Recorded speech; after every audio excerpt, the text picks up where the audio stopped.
10টা বছর একজন মানুষের কাছে থাকলে তাকে চেনা কিছু বাকি থাকে।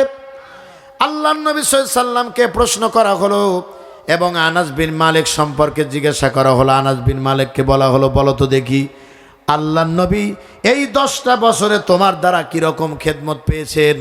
হযরত আনাস বিন মালিক রাদিয়াল্লাহু তাআলা আনহু বললেন, ও নবীর সাথীরা, এই 10টা বছরে আমি আনাস যত খেদমত করেছি নবীজির, তার চেয়ে বেশি খেদমত নবীজি আমার করেছেন।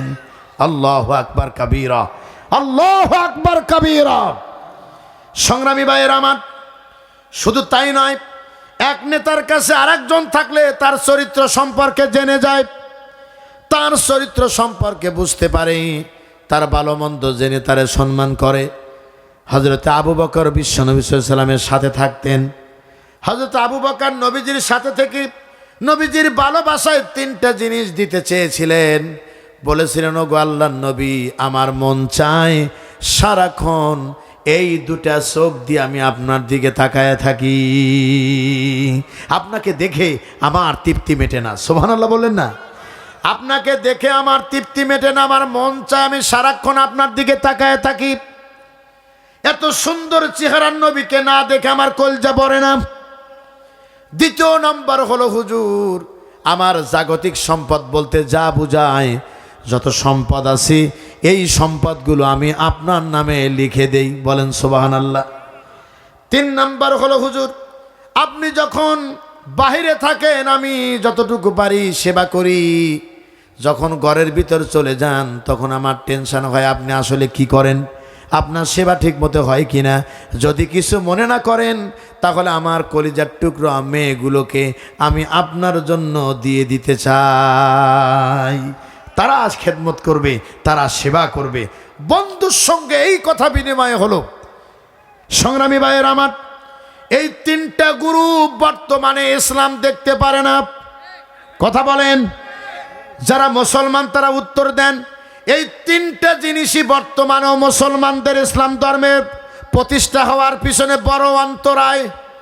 1 নম্বর হলো সমাজের কিছু কুচক্রী মহল, যারা সমাজের চাইল ডাইল, এরপরে রাস্তাঘাটের ইট বালু সিমেন্ট, কথা বলেন না কেন, এখানকার অবৈধ টাকা ওখানকার অবৈধ টাকা যারা মেরে খায়, তারা কখনোই চায় না ইসলাম কায়েম হোক।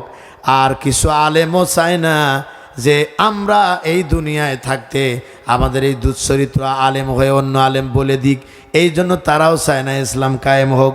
3 নম্বর হলো, যারা ক্ষমতার চেয়ারে বসে থাকে, এমন অন্ধ হয়ে যায় ক্ষমতার কারণে, কি মুখ দিয়ে বের করে ফেলে কল্পনাও করতে পারে না। বিগত সরকার প্রধান এই মুখ দিয়ে বলেছিল, বাংলাদেশে এমন কোন শক্তির জন্ম হয় নাই যারা আমাদেরকে পরাজিত করতে পারে। এই কথা তারা মুখ দিয়ে বলেছিল, কিন্তু কত বড় কথা তারা বলে ফেলেছে তারা কল্পনা করতে পারে নাই। মিশন ছিল 2041। আল্লাহ বললেন 24 সালের কি 24 সালের আগস্টেই বিদায় ঘন্টা বেজে যাবে। সিদ্ধান্ত কার? একটু আওয়াজ দিয়ে বলতে হবে, সিদ্ধান্ত কার? সব সিদ্ধান্ত নিয়েছে 41 সাল পর্যন্ত। আমার আল্লাহ বলছে জুলুম একটু বেশি হয়েছে, অত্যাচার বেশি হয়েছে, এর বেশি চলবে না, অপেক্ষা করো, সময় একদিন আসবে। আল্লামা সাঈদী তো দোয়া করেই বলেছিলেন, আল্লাহ যারা আজকে আমাদেরকে অপমান করতেছে, যারা আজকে টুপিদারি নিয়ে ব্যঙ্গ করতেছে, যারা আজকে বিভিন্ন রকমের ভাষা ব্যবহার করতেছে, আল্লাহ তুমি এই জাতির সামনে তাদের চরিত্রকে উলঙ্গ বানায় দিও। আল্লামা সাঈদীর সেই কথা আজকে কবুল হয়ে গেছে। সাঈদীর বিরুদ্ধে যারা সাক্ষী দিয়েছিল তারা এখন সাংবাদিক সম্মেলন করে বলতেছে, আমরা জোর করে আমাদের কাছে সাক্ষী নেওয়া হয়েছে, আমরা ইচ্ছা করে দেই নাই, আসলে কোরআনের পাখি ভালো মানুষ ছিল। বলো আল্লাহু আকবার। কোরআনের পাখি আছি দিয়ে গেল ফাঁকি, ফিরে আর আসবে না যতবার ডাকি, সুমধুর কণ্ঠে গাইবে না গান, করবে না কোনো দিন মানবিমান, অশ্রুতে যায় ভিজে আখি, কোরআনের পাখি আজ দিয়ে গেল ফাঁকি, ফিরে আর আসবে না যতবার ডাকি। আল্লাহ ওপারে ভালো রাখেন, বলেন আমিন। আল্লামা সাইদিকে ভালোবাসেন না আপনারা? আমার বন্ধুগণ, সংগ্রামী ভাইয়ের আমার, তাহলে মুমিনদের বন্ধু এবং আল্লাহ রাসূল ছাড়া অন্য কেউ হবে না। দ্বিতীয় নাম্বার হলো মুমিনদের বন্ধু হবে মুমিনরা। মুমিনগণ হলো তাদের প্রকৃত বন্ধু, অন্যের সঙ্গে বন্ধুত্ব সৃষ্টি করা যাবে না। আর এই মুমিনদের প্রথম নাম্বার গুণ হলো নামাজ। এক নাম্বার হলো তারা নামাজ কায়েম করবে। মনে রাখবা মুসলমানেরা, মুমিন হওয়ার জন্য প্রথম শর্ত হলো ঈমান আনা, আর দ্বিতীয় নাম্বার শর্ত হলো যে ঈমান এনে ফেলেছেন আর ওই ওক্তের থেকেই নামাজ কায়েম করতে হবে। মনে রাখবা মুসলমানেরা, এক ওক্ত নামাজ যে ব্যক্তি ইচ্ছাকৃতভাবে ছেড়ে দিল, সেজন্য মুসলমানের খাতা থেকে খারেজ হয়ে গেল।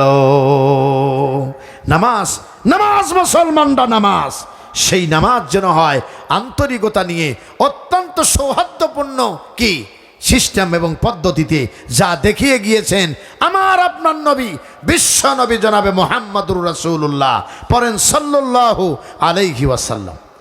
আমার বন্ধুগণ, সুতরাং সেই 5 ওয়াক্ত নামাজ যদি আমাদের সমাজে বাস্তবায়ন করতে পারি, তাহলে নামাজ আমাদেরকে অন্যায়, অশ্লীলতা, পাপাচার থেকে বিরত রাখবে। কিন্তু এখানে প্রশ্ন আসে, আমার দেশে অনেক নামাজি আছে, নামাজও পড়ে, সুদও খায়। আমাদের দেশে অনেক নামাজি আছে, নামাজও পড়ে আবার জেনাও করে, নামাজও পড়ে চুরিও করে, কথা কন নাকি, নামাজও পড়ে ডাকাতিও করে, আবার নামাজও পড়ে বেপরদায়ও চলে, নামাজও পড়ে আবার দিনের ভোট রাতেও চুরি করে। এমন লোক আছে না নাই? বোধহয় আপনাদের ভিতরে নাই, আপনাদের ভিতরেই আছে, থাকা স্বাভাবিক ভাইজান। মনে রাখবা মুসলমানেরা, যে নামাজ তোমাকে অন্যায়, অশ্লীলতা থেকে, পাপাচার থেকে বাঁচাতে পারে নাই, ওই নামাজ মুহাম্মদ সাল্লাল্লাহু আলাইহি সাল্লামের পদ্ধতিতে আমার আল্লাহর সন্তুষ্টির জন্য নামাজ হয় নাই। নামাজকে বলো না কাজ আছে, কাজকে বলো আমার নামাজ আছে, নামাজ বিনে তুমি পরো পারে, কি জবাব দিবে তুমি প্রভুর কাছে। নামাজ মুসলমানরা নামাজ, সেই নামাজ হলো মুমিনদের প্রথম কাজ। মন থাকবে তো ইনশাআল্লাহ? আমি এই ব্যাপারে দীর্ঘ কথা বলতে পারবো না, যেহেতু আমাদের সময় যেটা আমি আপনাদের নির্ধারিত করেছি, সেই সময়ের ভিতর থেকে 55 মিনিট পার হয়ে গেল, অর্থাৎ এখন 11টা 5 মিনিট বাজে। আল্লাহু আকবার বলেন। আপনারা মনে মনে ভাবতে পারেন, হুজুর ওয়াজ করবেন, এত সময় দেখবেন কেন? একবার অন্তর থেকে বলেন তো দেখি, এই যে 55 মিনিট ওয়াজ করলাম, একটা বারের জন্য কোনো জিকির আজগার করে সময় নষ্ট করছি নাকি? কোনো রকমের ভুলভাল বুঝিয়ে সময়টাকে ব্যয় করার চেষ্টা করেছি নাকি? আমি জানি আজকের এই মুসলমানরা এখানে যারা দাঁড়িয়ে আছে, বসে আছে যারা, পর্দার মধ্যে মা বোনে যারা আছে, আমি যদি আজকে আল্লাহর সন্তুষ্টির জন্য গুরুত্বপূর্ণ কথা যদি জাতির সামনে বলতে না পারি, কিয়ামতের দিন আমার নামে আল্লাহর আদালতে মামলা হয়ে যাবে। আমি সেই ভয় পাই, আমি সেই ভয় পাই বলেই আমি আমার সকল বিপদকে মাথা পেতে নিয়ে আমি আমার অন্তর থেকে বলি, এ জমিন যার, আইনও চলবে তার। একটু চিৎকার দিয়ে সবাই এইবার একসঙ্গে বলেন তো, জমিন কার, আইন চলবে কার? এখন কার আইন চলে? মানুষের তৈরি করা আইন চলে। এই যে আমরা যারা আছি, আল্লাহর আইন বাদ দিয়ে যারা মানুষের আইনকে সমর্থন করি, তাদের পরিণতি কত ভয়াবহ হবে সে বিষয়গুলো মসজিদের ইমামদের কাছ থেকে জেনে নেবেন। এর সঙ্গে আমি যেটা আপনাদের বলবো, ইসলাম ইসলাম ইসলাম করে করে যারা আমরা চিৎকার পারি, ইসলামী আইন চাই, সৎ লোকের শাসন চাই, এই ইসলাম যদি দেশে কায়েম হয়ে যায় তাহলে কি হতে পারে, এই ব্যাপারে কয়েকটা কথা এর সঙ্গে লাগিয়ে বলতে চাই। বলবো নাকি আমি? ইসলাম যদি দেশে কায়েম হয়, অতীতের ইসলামী সমাজ ব্যবস্থার থেকে শিক্ষা নেন।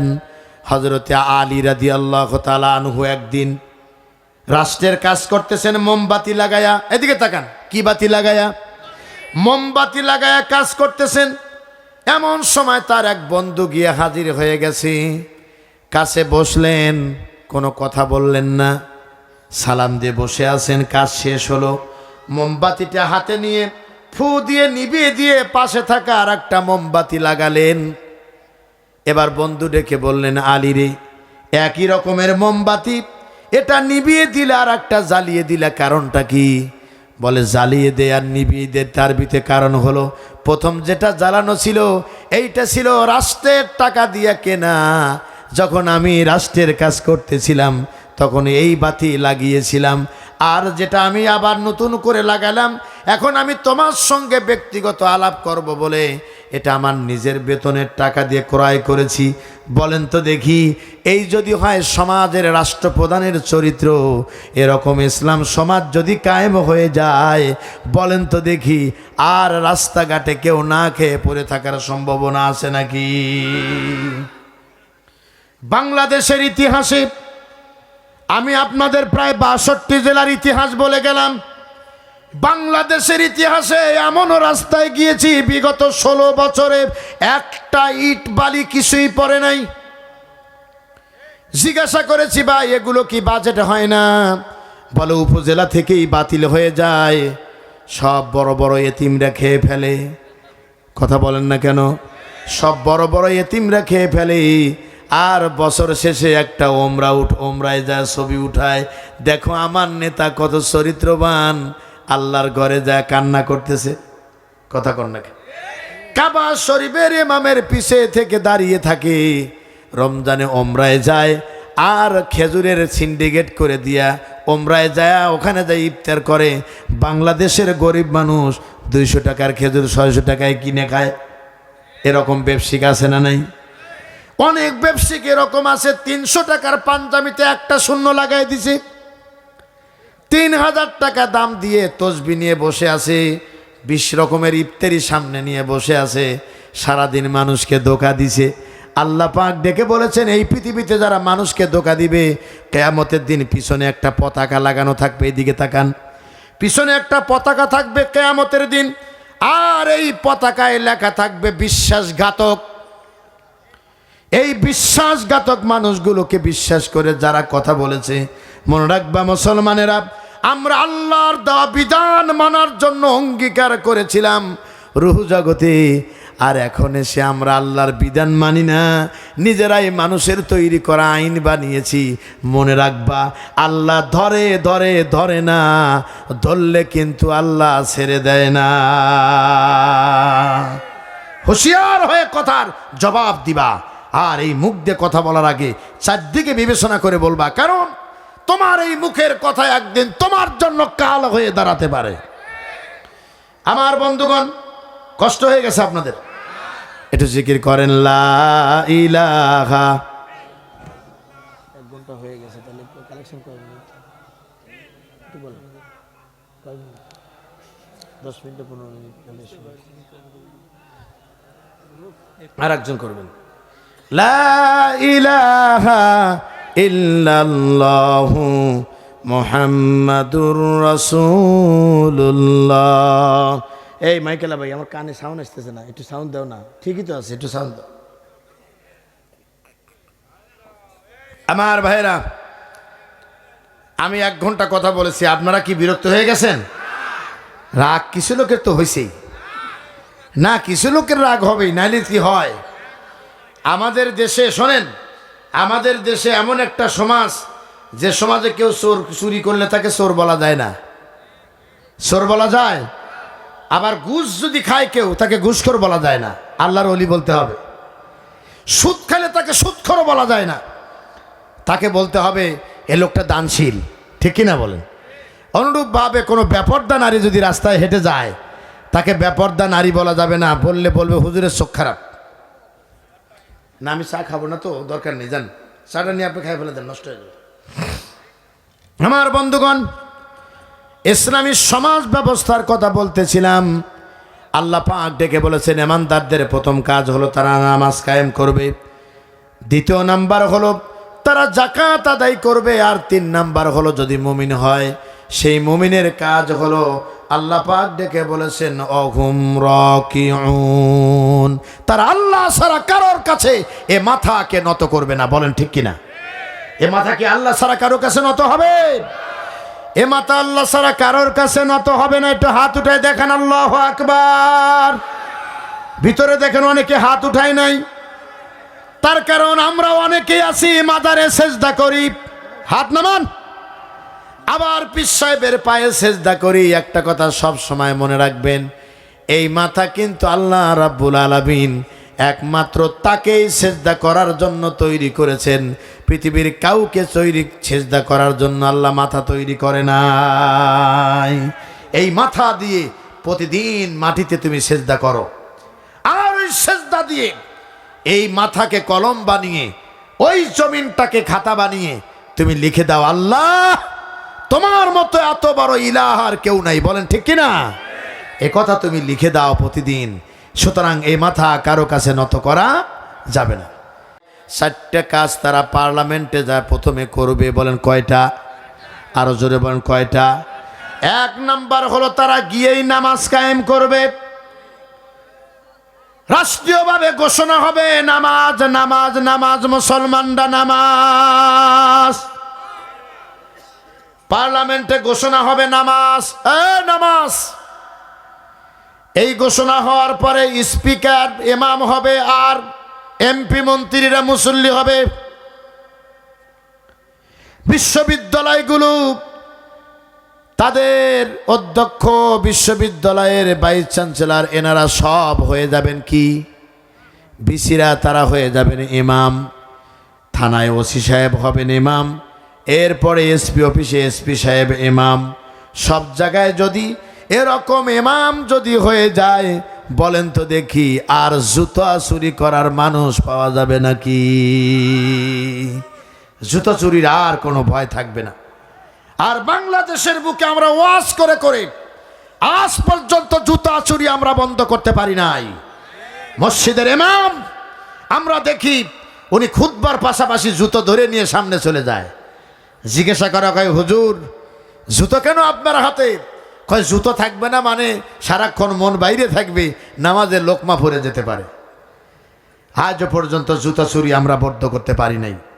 আমরা বড় বড় কথা বলি, আমরা মুসলমান বলে নিজেকে দাবি করি, আর সমাজের কিছু ইমাম সাহেবরা আলহামদুলিল্লাহ, এদিকে তাকান, আলহামদুলিল্লাহ কিছু ইমাম আছে হক কথা বলতে গিয়ে জেলের ভাত পর্যন্ত খেয়েছে। আবার কিছু ইমাম আছে তাদের চাকরি হারিয়ে গিয়েছে। কিছু ইমাম আছে তারা হক কথা বলতে গিয়ে বাতিলের রোশানলে পড়ে চাকরি হারিয়ে ফেলেছে, এলাকার ঢুকতে পারে নাই। এমন ইমামও বাংলাদেশে আছে না নাই? এর সাথে সাথে আবার কিছু আলেম আছে, বলবো নাম বললে বোধহয় একটু গুনাহ হবে, এই জন্য নাম বলবো না, একটু সাইডে মারি।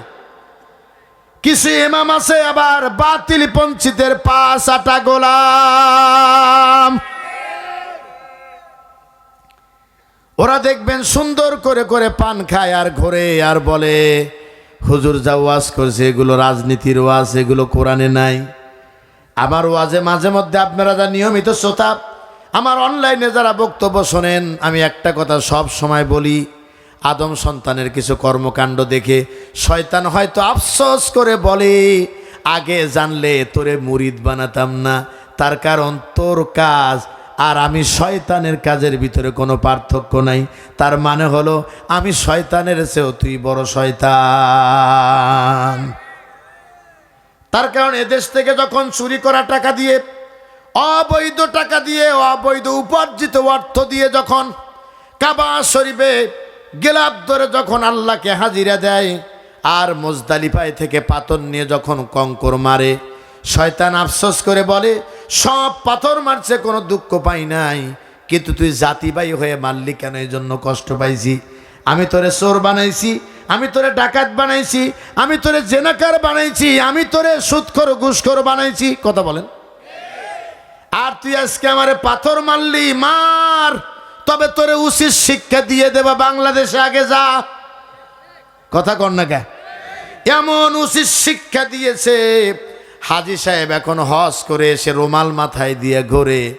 যদি বলা যায় আসেন, ওই পাড়া গান চলতেছে বন্ধ করে দেই, হাজী সাহেব বলে আমি মুরব্বী মানুষ, এটা পারবো না। কথা কর না কে? যদি বলা যায় আসেন আনাকিমুদ্দিন, আল্লাহর দিন জমিনে কায়েম করতে হবে, হাজী সাহেব বলে আমি রাজনীতি ফাজনীতি বুঝি না বাবা। শয়তান বলে আমি ওয়াদা করেছিলাম তোরে তো যেন তেন শয়তান বানাবো না, তোরে বোবা শয়তান বানায় দেব। সংগ্রামী ভাইয়ের আমার, কষ্ট হয়ে গেছে আপনাদের মনে হয়? কষ্ট যদি হয়ে থাকে তাহলে সময়টা একটু শোনেন, বলবো। আল্লাহ, কি হয়েছে দেখছেন না? 10:53 কিভাবে বাজলো? আল্লাহু আকবার বলেন। আজকে তো আমি নিজেই বুঝলাম না, সময় চলে গেল। শুধু অন্তরের ভিতরে হাদি হাদি করতেছে, এই জন্যই তো আরো কথা বলে মজা পাচ্ছি না। আল্লাহ যেন আমার ভাইকে মাফ করে দেন, বলেন আমিন। শহীদি মরণ আমায় দাও দয়াময়, বলেন আমিন। জান্নাতের পাখি হয়ে শাহাদাত চেয়ে চেয়ে বারবার তোমার শোনে দেখা যেন হয়। শহীদি মরণ আমায় দাও দয়াময়। আমরা চাই না, নারায়ে তাকবীর আল্লাহু আকবার বলা দরকার নেই। সময় 30 সেকেন্ড নষ্ট হয়ে যাবে। তার কারণ আমরা স্বাধীনতার পর থেকে স্লোগান দিয়েছি, আল কোরআনের আলো ঘরে ঘরে জ্বলো। সব ঘরে কোরআন শরীফে আছে, আলো এক জায়গাও জ্বলে নাই। কথা বলেন, জ্বলছে নাকি? আলো তো জ্বলেই নাই, উল্টা টেলিভিশনের আলো দিয়ে শেষ করে দিছি। আমার দেশের মহিলারা শর্ট ব্লাউজ পরা শিখে নাই, শিখিয়ে দিয়েছে ভারতের চ্যানেলগুলো। আমার দেশের মেয়েরা পরকীয়া শেখে নাই, শিখিয়ে দিয়েছে ভারতের সিরিয়াল দিয়ে। এগুলো আমাদের ঘরে বন্ধ করতে পারি নাই। আমার একটা মাহফিলের কথা মনে আছে, আমি যেই বলেছি সবাই হাত উঠান, আপনারা না কিন্তু, ওই মাহফিলে বলেছি হাত উঠান, আগামীকাল থেকে আপনার বাড়িতে টেলিভিশনে স্টার জালসা জি বাংলা বন্ধ করে দিবেন। কারা কারা আছেন হাত তোলেন। প্রায় সব মানুষ হাত উঠাইলো, একজন মানুষ সামনে থেকে আর হাত উঠায় না, বরং কি যেন মনে মনে বলে। আমি বললাম কারো কথা শুনবো না, আপনার কথা শুনবো, আপনি বলেন। উনি ডেকে বললেন হুজুর আজকে সব মানুষ হাত তুলে বলল টেলিভিশন বন্ধ করে দিব, স্টার জালসা এগুলো বন্ধ করে দিব। আমিও রাজি হয়ে গেলাম, কিন্তু আমার পাশের বাড়ি যিনি আজকে আসে নাই, উনি তো দেখাবে ঠিকই। কথা বলেন না কেন? বাস্তব কথা বলছে কিনা বলেন। তাহলে বন্ধ হলো কেমনে? বন্ধ যেহেতু হলো না, তাহলে বন্ধ যদি করতে চান তাহলে অন্য পরামর্শ দেন। এইবার আমি আমার পরামর্শ দিলাম, বলবো আমি পরামর্শ দিলাম, যদি এইটা স্টার জালসা জি বাংলার কালার্স বাংলা বন্ধ করতে চাও, তাহলে পার্লামেন্টের অধিবেশনে কোরআন শুধু তেলাওয়াত করলে হবে না। এই কোরআনের বিধান আল্লাহ রাব্বুল আলামিনের পক্ষ থেকে এসেছে, এটা পার্লামেন্ট থেকে ঘোষণা দিয়া বাস্তবায়ন করে দাও। পৃথিবীর সব অবৈধ চ্যানেল বন্ধ করে দেওয়া হবে, বলেন ঠিক কিনা? এবার বন্ধুগণ, সকলের দৃষ্টি আকর্ষণ করছি, দয়া করে মেহেরবানি করে খেয়াল করেন। 3 ধরনের লোক বাধা দিয়েছে নবী রাসূলদের। 1 নাম্বার বলেছি যারা সমাজপতি তারা, 2 নাম্বার হলো কারা? কিছু ধর্মীয় নেতা। এবার 3 নাম্বার হলো রাষ্ট্র ক্ষমতায় যারা থাকতো তারা। তার কারণ রাষ্ট্র ক্ষমতায় মুহাম্মদ সাল্লাল্লাহু আলাইহি ওয়াসাল্লাম চলে যাবে, এই ভয়ে আবু জেহেল উতবা সাহেবাদের মাথায় ঘুম ছিল না, চিন্তায় জীবন শেষ। ওরা জানতো আমাদের এতিম বাতিজা সরকার প্রধান হবে, তাহলে আমাদের ইজ্জত চলে যায়। কিন্তু আল্লাহ রাব্বুল আলামিন তার হাবিবকে যে চরিত্র দিয়েছিলেন, পৃথিবীর সমস্ত মানুষের চরিত্র এক পাল্লায় করলেও তার চরিত্রের সমান হবে না। আল্লাহ রাব্বুল আলামিন বলছেন, ওয়া ইন্নাকা লাআলা খুলুকিন আযীম। হে নবী, আপনি মহান চরিত্রের উপরে সুপ্রতিষ্ঠিত। চিল্লায় বলেন আল্লাহু আকবার। মহান চরিত্র, সেই চরিত্রের বিবরণ কি আপনি কল্পনা করতে পারছেন? আমার আপনার কাছে 10 দিন একজন চাকরি করলে আমার কাছে বিরক্ত হয়ে যায়। আর মুহাম্মদ সাল্লাল্লাহু আলাইহি ওয়াসাল্লামের চরিত্র কি ছিল? হযরত আনাস বিন মালিক রাদিয়াল্লাহু তাআলা আনহু 10 বছর নবীজির খাদেম ছিলেন। আল্লাহু আকবার বলেন। কয় বছর? 10টা বছর একজন মানুষের কাছে থাকলে তাকে চেনা কিছু বাকি থাকে। আল্লাহর নবী সাল্লাল্লাহু আলাইহি ওয়াসাল্লামকে প্রশ্ন করা হলো, এবং আনাস বিন মালিক সম্পর্কে জিজ্ঞাসা করা হলো। আনাস বিন মালিককে বলা হলো, বলো তো দেখি আল্লাহর নবী এই 10টা বছরে তোমার দ্বারা কিরকম খেদমত পেয়েছেন?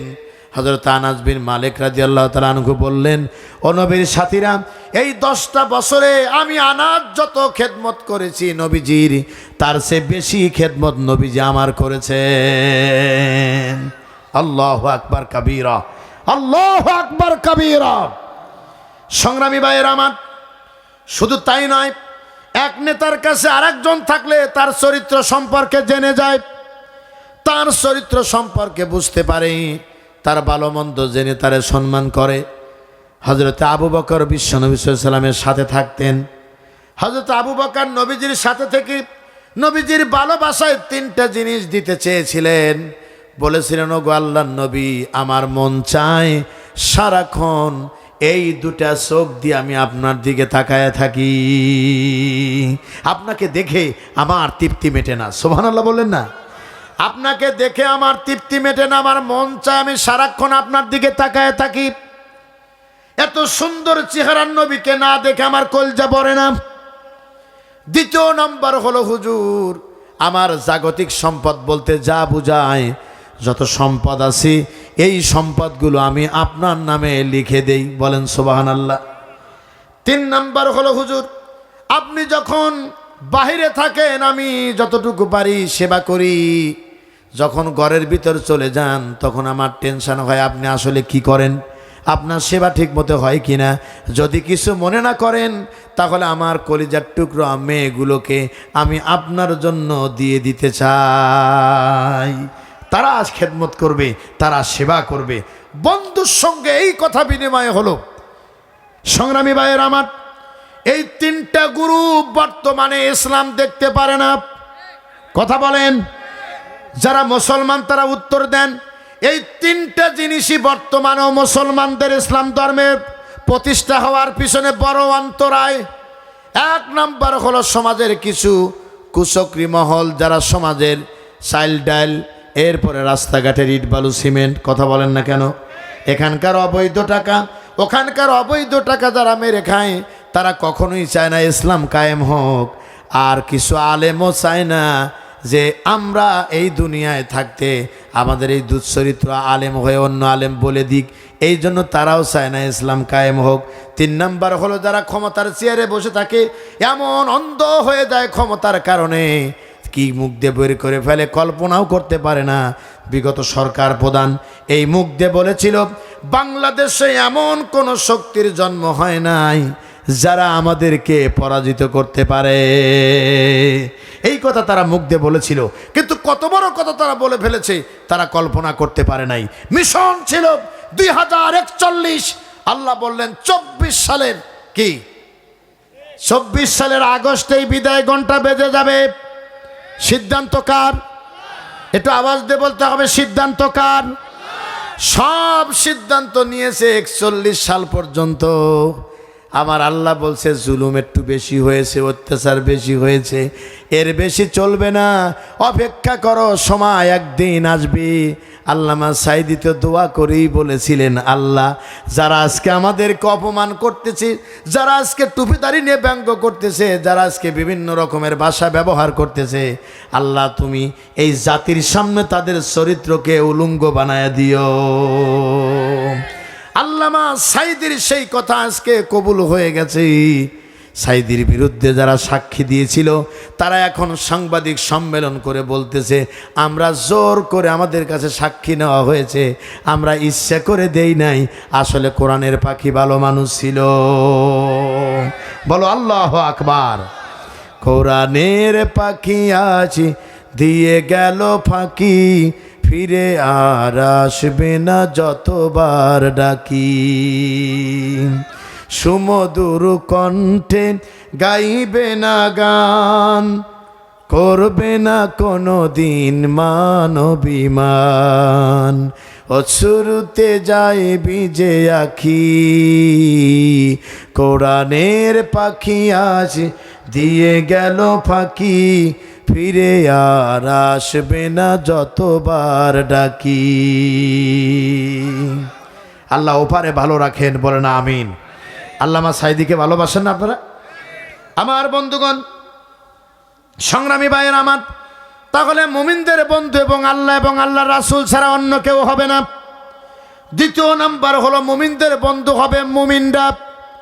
মুমিনগণ হলো তাদের প্রকৃত বন্ধু, অন্যের সঙ্গে বন্ধুত্ব সৃষ্টি করা যাবে না। আর এই মুমিনদের প্রথম নাম্বার গুণ হলো নামাজ। এক নাম্বার হলো তারা নামাজ কায়েম করবে।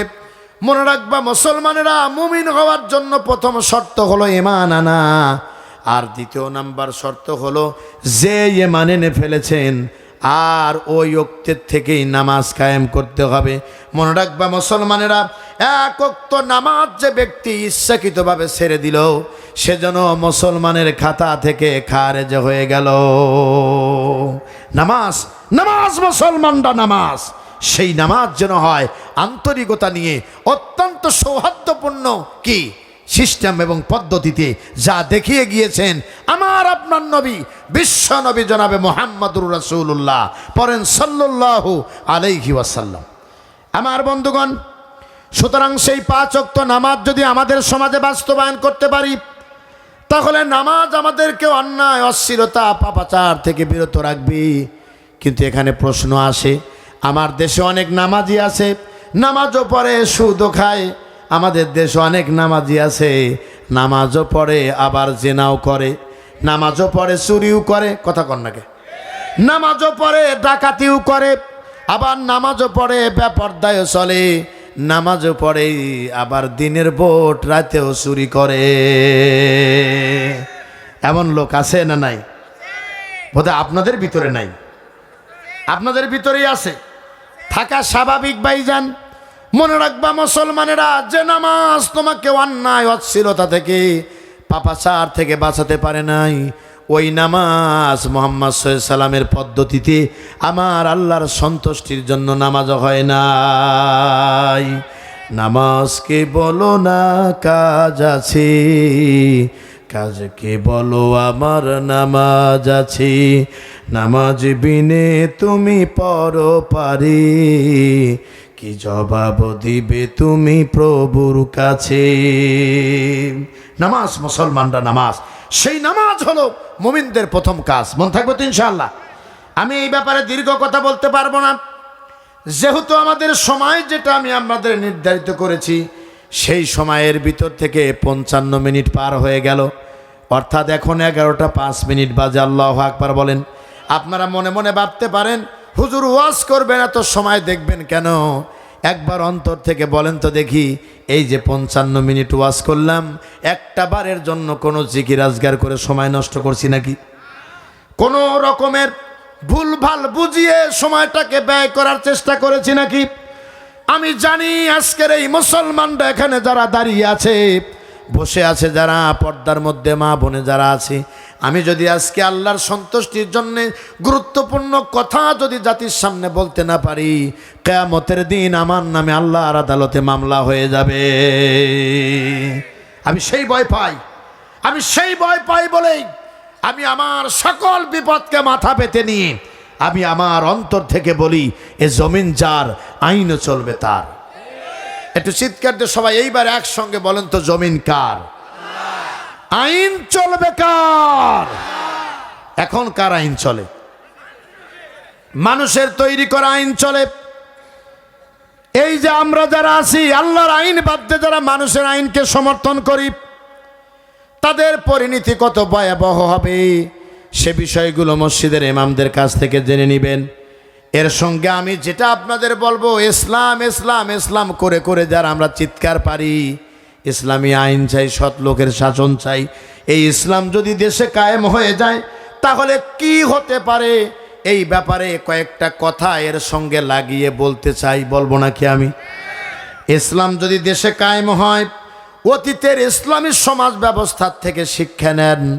হযরতে আলী রাদিয়াল্লাহু তাআলা আনহু একদিন রাষ্ট্রের কাজ করতেছেন, মোমবাতি লাগায়া, এদিকে তাকান, কি বাতি লাগায়া? মোমবাতি লাগায়া কাজ করতেছেন।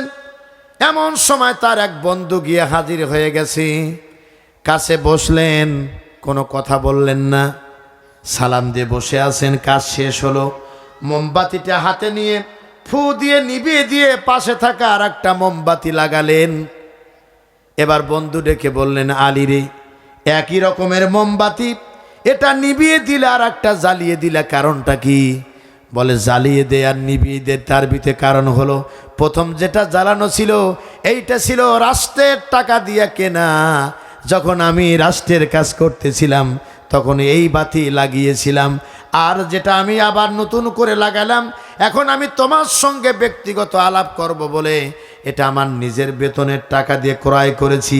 বলেন তো দেখি, এই যদি হয় সমাজের রাষ্ট্রপ্রধানের চরিত্র, এরকম ইসলাম সমাজ যদি কায়েম হয়ে যায়, বলেন তো দেখি আর রাস্তাঘাটে কেউ না খেয়ে পড়ে থাকার সম্ভাবনা আছে নাকি?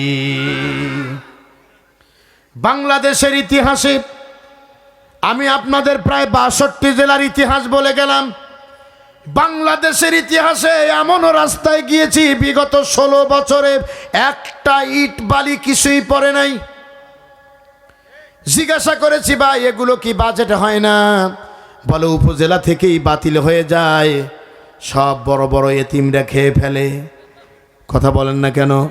সব বড় বড় এতিমরা খেয়ে ফেলে। আর বছর শেষে একটা ওমরায় যায় ছবি উঠায়, দেখো আমার নেতা কত চরিত্রবান, আল্লাহর ঘরে যায় কান্না করতেছে। কথা কন না? কাবা শরীফের ইমামের পিছে থেকে দাঁড়িয়ে থাকে, রমজানে ওমরায় যায় আর খেজুরের সিন্ডিকেট করে দিয়া ওমরায় যায়, ওখানে যায় ইফতার করে। বাংলাদেশের গরিব মানুষ 200 টাকার খেজুর 600 টাকায় কিনে খায়। এরকম ব্যবসায়িক আছে না নাই? অনেক ব্যবসায়িক এরকম আছে, 300 টাকার পাঞ্জাবিতে একটা শূন্য লাগাই দিছে, 3000 টাকা দাম দিয়ে তসবি নিয়ে বসে আছে, 20 রকমের ইফতারি সামনে নিয়ে বসে আছে, সারাদিন মানুষকে ধোঁকা দিছে। আল্লাহ পাক ডেকে বলেছেন, এই পৃথিবীতে যারা মানুষকে ধোঁকা দিবে, কিয়ামতের দিন পিছনে একটা পতাকা লাগানো থাকবে, এদিকে তাকান, পিছনে একটা পতাকা থাকবে কিয়ামতের দিন, আর এই পতাকায় লেখা থাকবে বিশ্বাসঘাতক। এই বিশ্বাসঘাতক মানুষগুলোকে বিশ্বাস করে যারা কথা বলেছে, মনে রাখবা মুসলমানেরা, আমরা আল্লাহর দেওয়া বিধান মানার জন্য অঙ্গীকার করেছিলাম রূহ জগতে, আর এখন এসে আমরা আল্লাহর বিধান মানি না, নিজেরাই মানুষের তৈরি করা আইন বানিয়েছি। মনে রাখবা, আল্লাহ ধরে ধরে ধরে না, ধরলে কিন্তু আল্লাহ ছেড়ে দেয় না। হুঁশিয়ার হয়ে কথার জবাব দিবা, আর এই মুখ দিয়ে কথা বলার আগে চারদিকে বিবেচনা করে বলবা, কারণ তোমার এই মুখের কথা একদিন তোমার জন্য কাল হয়ে দাঁড়াতে পারে। আমার বন্ধুগণ, কষ্ট হয়ে গেছে আপনাদের? একটু জিকির করেন, লা ইলাহা। 1 ঘন্টা হয়ে গেছে, তাহলে কালেকশন কয় মিনিট? একটু বলেন, 10 মিনিট 15 মিনিট? আর একজন করবেন, লা ইলাহা ইল্লাল্লাহু মুহাম্মাদুর রাসূলুল্লাহ। এই মাইকেলা ভাই, আমার কানে সাউন্ড আসতেছে না, একটু সাউন্ড দাও না। ঠিকই তো আছে, একটু সাউন্ড দাও। আমার ভাইরা, আমি 1 ঘন্টা কথা বলেছি, আপনারা কি বিরক্ত হয়ে গেছেন? রাগ কিছু লোকের তো হয়েছেই না, কিছু লোকের রাগ হবেই, নাইলে কি হয়? আমাদের দেশে শোনেন, আমাদের দেশে এমন একটা সমাজ, যে সমাজে কেউ চুরি করলে তাকে চোর বলা যায় না। চোর বলা যায়, আবার ঘুষ যদি খায় কেউ, তাকে ঘুষখোর বলা যায় না, আল্লাহর ওলি বলতে হবে। সুদ খেলে তাকে সুদখোর বলা যায় না, তাকে বলতে হবে এ লোকটা দানশীল। ঠিক কিনা বলেন? অনুরূপভাবে কোনো বেপরদা নারী যদি রাস্তায় হেঁটে যায়, তাকে বেপরদা নারী বলা যাবে না, বললে বলবে হুজুরের চোখ খারাপ। না, আমি চা খাবো না, তো দরকার নেই, যান চাটা নিয়ে আপনি খাই ফেলে দেন, নষ্ট হয়ে যাবে। আমার বন্ধুগণ, ইসলামী সমাজ ব্যবস্থার কথা বলতেছিলাম। আল্লাহ পাক ডেকে বলেছেন, ইমানদারদের প্রথম কাজ হলো তারা নামাজ কায়েম করবে, 2 নাম্বার হলো তারা যাকাত আদায় করবে, আর 3 নাম্বার হলো যদি মুমিন হয়, সেই মুমিনের কাজ হলো আল্লাহ পাক ডেকে বলেছেন অহুম রাকিউন, তারা আল্লাহ ছাড়া কারোর কাছে এ মাথাকে নত করবে না। বলেন ঠিক কিনা? এ মাথা কি আল্লাহ ছাড়া কারোর কাছে নত হবে? এ মাথা আল্লাহ ছাড়া কারোর কাছে নত হবে না। একটু হাত উঠায় দেখেন, আল্লাহু আকবার। ভিতরে দেখেন অনেকে হাত উঠায় নাই, তার কারণ আমরা অনেকেই আছি মাজারে সেজদা করি, হাত নামান, আবার পীর সাহেবের পায়ে সেজদা করি। একটা কথা সব সময় মনে রাখবেন, এই মাথা কিন্তু আল্লাহ রাব্বুল আলামিন একমাত্র তাকেই সেজদা করার জন্য তৈরি করেছেন। পৃথিবীর কাউকে সেজদা করার জন্য আল্লাহ মাথা তৈরি করে নাই। এই মাথা দিয়ে প্রতিদিন মাটিতে তুমি সেজদা করো, আর ওই সেজদা দিয়ে এই মাথাকে কলম বানিয়ে ওই জমিনটাকে খাতা বানিয়ে তুমি লিখে দাও, আল্লাহ তোমার মতো এত বড় ইলাহ আর কেউ নাই। বলেন ঠিক কিনা? এ কথা তুমি লিখে দাও প্রতিদিন। সুতরাং এই মাথা কারো কাছে নত করা যাবে না। আমার বন্ধুগণ, হযরতে সাঈদ বিন জুবায়ের রাদিয়াল্লাহু তাআলা আনহু, তিনি মস্ত বড় একজন তাবী ছিলেন। হযরতে সাঈদ বিন জুবায়ের রাদিয়াল্লাহু তাআলা আনহুকে যখন